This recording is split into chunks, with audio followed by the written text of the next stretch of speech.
Day 30 Ghana Premier League no Barcelona officially Kumasi Asante Kotoko has been handed 3 points, 3 goals to Asante Kotoko because Asante Kotoko China games Barcelona ono de Omobi na Omobi no enya Kotoko fault inti Yama Kotoko 3 points Kotoko Ajiashe bag agreement say Kotoko points build up no a movie from 43 no to 46. And the Kotoko beba beto hen asem no munti ase e munchire mu nyina no me de hia wo fia aha super 24 TV information mu wi ase nya top na asem na wo se de munti ase ene munchire mu no ebrew wo fia on subscribe ya wada roma no wa hit the rest subscribe atem no so no abado ma no so ne build it together information bebere ne wo wi ase na enya top di se factor say ye de brew no ye de bebrew if you are joining Kotoko reaction, you know, 0247107260 international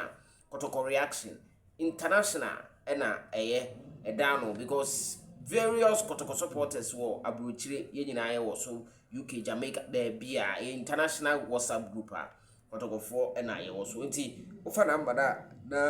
what was happening with Robert Tuso, and also any kakra, and you may down and you may. Information kakra ewo ho Safuduku a confirm any o bi Safuduku the official communication director of Kumasi Asante Kotoko asema de bia ye beka na Safuduku abeka se ye no kre obi buza se e asembe ye bebo awrem Alhaji Kamal ta kan asemu yi pa Alhaji Kamal ba bia obi amamenchia Alhaji Kamal ta kan asemu yi Kotoko players no etwa omo ho no omo kontokwa ewo ba bia omo ti no and Safuduku ekoye interview or confirm it as we said players the day when two and three ewo muntem but sa ntokwa wo muntem an kire say eni kwan say omu nyina ye free eni kwan say omu nyina ye free na che say o ka kire mu say players the way nka wo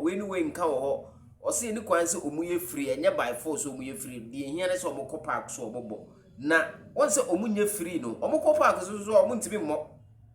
Omoko park no so muntime mo sanka ye de yenka se chinchina amunyina amunka munya baako but enam free no omunye no omuntokwa no it has gone beyond the house, it has gone beyond outside football no omo de aba on the pitch plus no sad ni wom and the Safuduku confirm that particular story abra o ko twetwen komo e wo Kesben FM Kesben TV me wo munsem kiremu wa ha me de bro to say the America no china sa Yesu Kristo ma to so mienu na ma Ghana Premier League March the 30 ne yebebo ya bot 31 ba ye say be ye chia be bot 30 ne ya outstanding enam nkwasiafo no omukukun brekum Chelsea player ye fe no Dominic Frimpong no ntimi ammo sa weekend ne de no na sa weekend no na nka wose Kotoko ene team my friend no Hoho United ene boy then Hoho United FC omo 80 points na area Kotoko enumere ya points na reflect ya Kotoko new position on the league no but the bro Ewofia Salim Adams a player nanka also Kotoko signed before the season but Kotoko na asemu Kotoko simple Salim Adams and I no ka say no was 11 goals and a wire 1 assist so total of 12 goals contribution this season with 25 games. We wanted statistics kakra ewa ha me de but for call say your friend the Black Stars ni coach eden anwa to ni coach say den me de hon sem kakra bro former Accra folk goalkeeper Richard Atta eden sem atudwa na Richard say obesa Bahas this time obeba be managing director and also obeba be coach and also obeba be football obeba be den or some more kind of me de nchirimu no bro na akwiri no ho yam nwanwo but when they appoint no we say you appointing new goalkeepers trainer for Black Stars under coach Carlos Correza say Ghana Echo Carlos Correza no I'm told say goalkeepers trainer na zi wa beka no na ye nadam for pa one na ye adwuma wo ba bi bebre nti akonya we ba no feel say one ne betimi avibe na no kra na coach na ye kan wase me goalkeepers coach no was South Africa your friend Daniel Gaspar na Daniel Gaspar no ena ene okọ house of full training ground wa ko keka nsem bebre nsem no nsem bi okọ keka me kra de ebi wo amene ne nya adwen wo ye Black Stars we are Black Stars goalkeeper trainer and I nyina nim say Benjamin Asare and a Black Stars goalkeeper enti obekọ but wo kọ adan chese wo no do support nyina ekoma House of Folk and them na House for china game o money carry la bebo no make sure say we keep clean sheet make sure say we be win na Sunday de no so make sure say we be win in same way nyina okọ keka na ayede lesa mo keka nyina no e wa ha be de Asia if na Daniel Gaspar and okọ House of Folk training ground who said Eric Bequin emfoni e da video no so na who Samba Onel mfoni e da video no so sa who say emfoni bi da video no so ade tie ne say ye wo ho story aye be ya man no na Eric Bequin say no o you coach eba pro sports academy o ma qualifier o mo be board division 1 e wo Kumasi say Eric Bequin abe Kumasi ye position man o Kotoko man na there bi e early days yet Eric Bequin na den nsem bi akoto dwa minim sa wona ne be ya adwan na say wona ne nya adwan o say current Kotoko players no obia ni ho a during no more Eric Bequin time obe start baako obia ni ho Eric Bequin nsem a ode e ka no say na Samba Onel nko na betimi ayade bi na Samba no kra no ode ne beto ba bi Eric Bequin ene e ka sansem enti enensem no temu kakra de hia sa wotene ye de bro ewo efia ha me pa chow aha Super 24 TV unsubscribe ya no ahete the rest subscriber tem no about man so yeguso oji aboafo mo he camera me di twa de out bi say eni hye anye clear sa but ye manage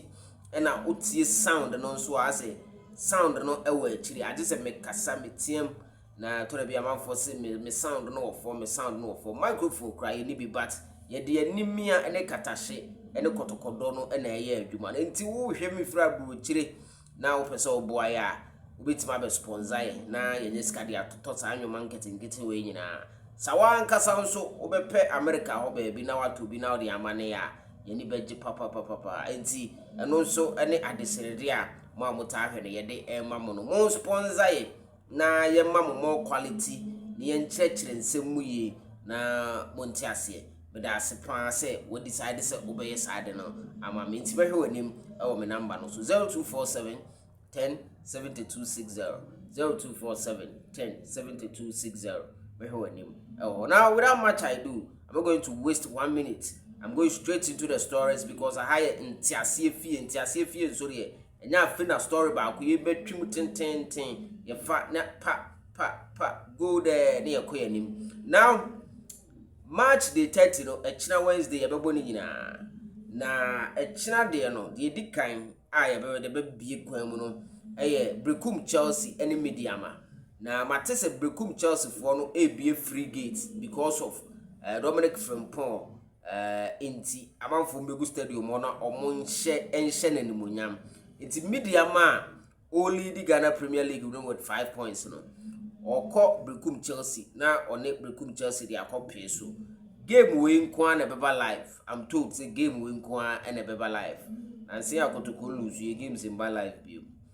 game we a 12 game inti also beba live and beba live Brekum Chelsea versus Mediama eno ene game beba live na the next game no so the otosumienu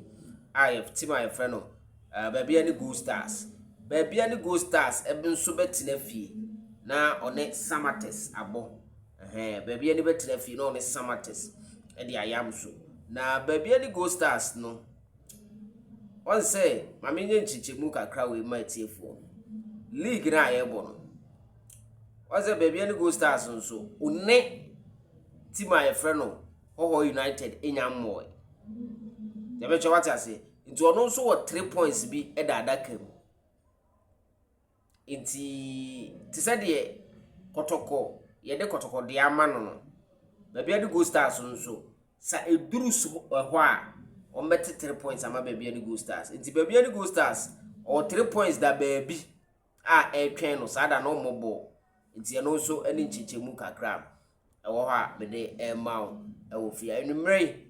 me twa video ya rambe 5-6 sisia na manya ne nteze Arsenal for squad a mo de bebo e friend say Champions League na aba bonten da edio Arsenal ne Atletico Madrid ne de awanfo hu ne say aha Atletico Bekwako Arsenal from Mensaka squad no David Raya, White, Saliba, Gabriel, Calafiori, Luis Kelly, Rice, Easy, Saka, and Trossard, and Afi Joe Keres. Omune squad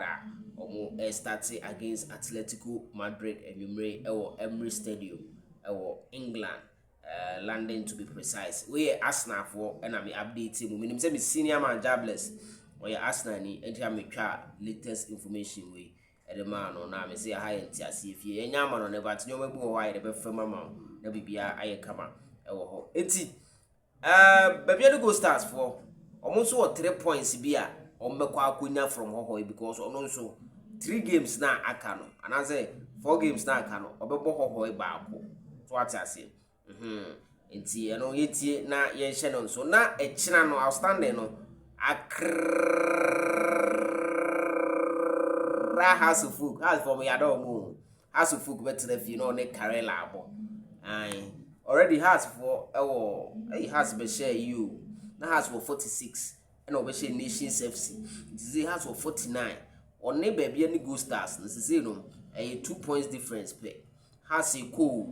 copper and he has better than fee no ne karela abo so has it me win here beba na nimpa Swedro All Blacks ene tima your friend no 11 wonders ene de bepem so Swedro All Blacks ene 11 wonders e game I shed any interest bia o we dey no credit ever akop e game I shed any interest and a young apostles also ni vision ene bebo and also a game I shed any interest bia young apostles any vision the ebeko bia area o and Bechem United any Dreams FC also ebebo as part of our standing no Bechem United any Dreams FC ebebo na and also a game I shed any interest sir but those baby ebeko bia but the game we interest kaka once Kotoko tafa Bechem players it is a Dreams ko Bechem the Bechem win it is a Bechem lose a obeko relegation zone ho it would yemfa ne say Bechem enkohye teams na ye what this side no